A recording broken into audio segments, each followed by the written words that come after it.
الحمدللہ رب العالمین والصلاة والسلام علی خاتم النبیین۔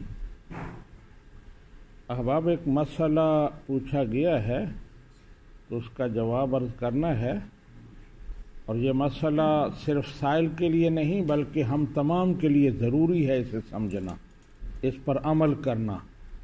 اس کا تعلق نماز کے ہونے اور نہ ہونے سے ہے، اور میں پہلے بھی کئی دفعہ اس پر بات کر چکا ہوں، لیکن دیکھتا ہوں کہ توجہ نہیں ہوتی، کچھ لوگوں نے سنا نہیں ہوتا یا بے پرواہی کرتے ہیں اور وہ توجہ نہیں دیتے۔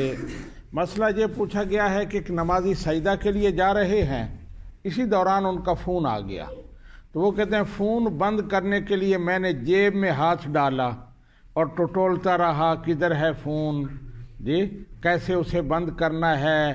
اتنی دیر میں سجدہ مکمل ہو گیا، میں اٹھ گیا، میں نے ہاتھ نیچے نہیں رکھا، ایک ہاتھ نیچے رکھا ہے، دوسرا ہاتھ سجدہ میں نیچے نہیں رکھا، تو میری نماز ہوئی یا نہیں ہوئی؟ تو اس کا مختصر سا جواب یہ ہے کہ نماز نہیں ہوئی، نماز دوبارہ پڑھنی پڑے گی۔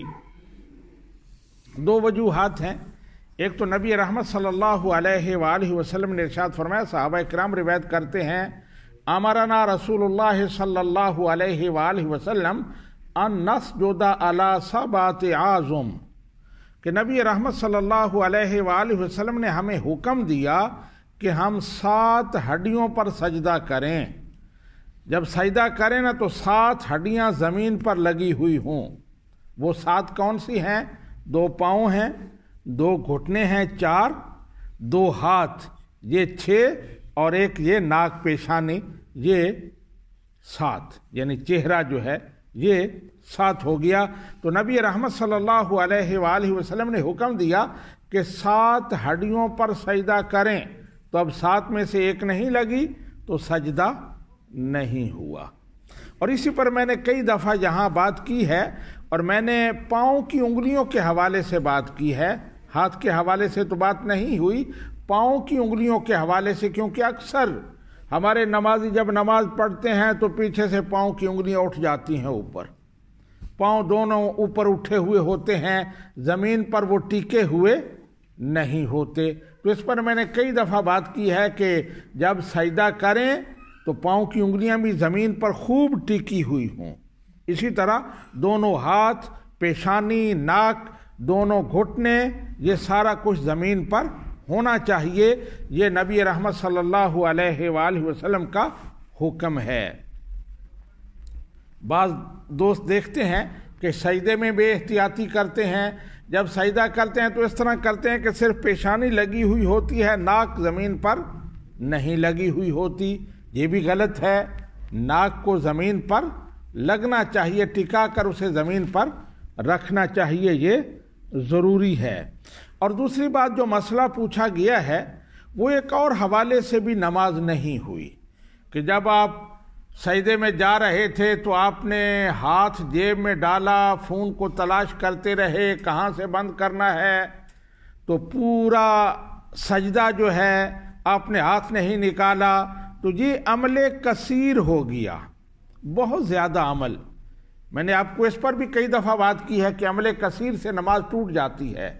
کوئی بڑی ایسی بات کی جائے جس سے پتہ چلے کہ یہ نماز نہیں پڑھ رہا تو اس سے نماز ٹوٹ جاتی ہے۔ تو پورے سجدے کے دوران ایک ہاتھ جو ہے وہ کہیں اور مصروف ہے، وہ نماز میں نہیں ہے، تو یہ عمل کثیر ہے، اس سے بھی نماز ختم ہو جائے گی۔ تو ایسا بندہ جس نے ایک ہاتھ سجدے میں نہیں لگایا زمین پر، اس کے لیے دوبارہ نماز پڑھنا ضروری ہے۔ اسی طرح ناک نہیں لگایا، پیشانی نہیں لگائی، یا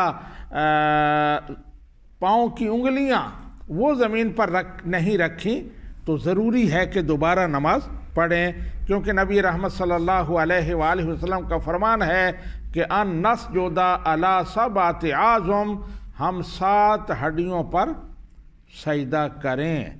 تو میں نے 7 ہڈیاں گن کر آپ کو بتائی ہیں، تو گھٹنے تو زمین پر لگے ہوئے ہوتے ہیں سجدے کے دوران، ہم نہیں لگاتے، مجبوری سے لگے ہوئے ہوتے، ان کو تو اٹھا نہیں سکتے۔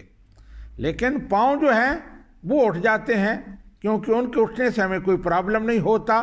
اسی طرح جیسے بتایا کہ خون کی وجہ سے ہاتھ زمین پر نہیں لگا، جب ایسے ہی ناک اکثر نہیں لگاتے، سجدہ اس طرح کرتے نا، آگے زور دیتے ہیں، یہ پیشانی لگ جاتی ہے اور پیچھے سے ناک اوپر اٹھ جاتا ہے، تو یہ بھی سجدے کی صحیح پوزیشن نہیں ہے.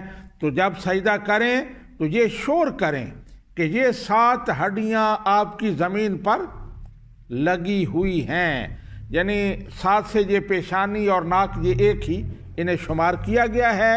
اللہ سبحانہ و تعالی ہمیں عمل کی توفیق عطا فرمائے. وما علینا الا البلاغ.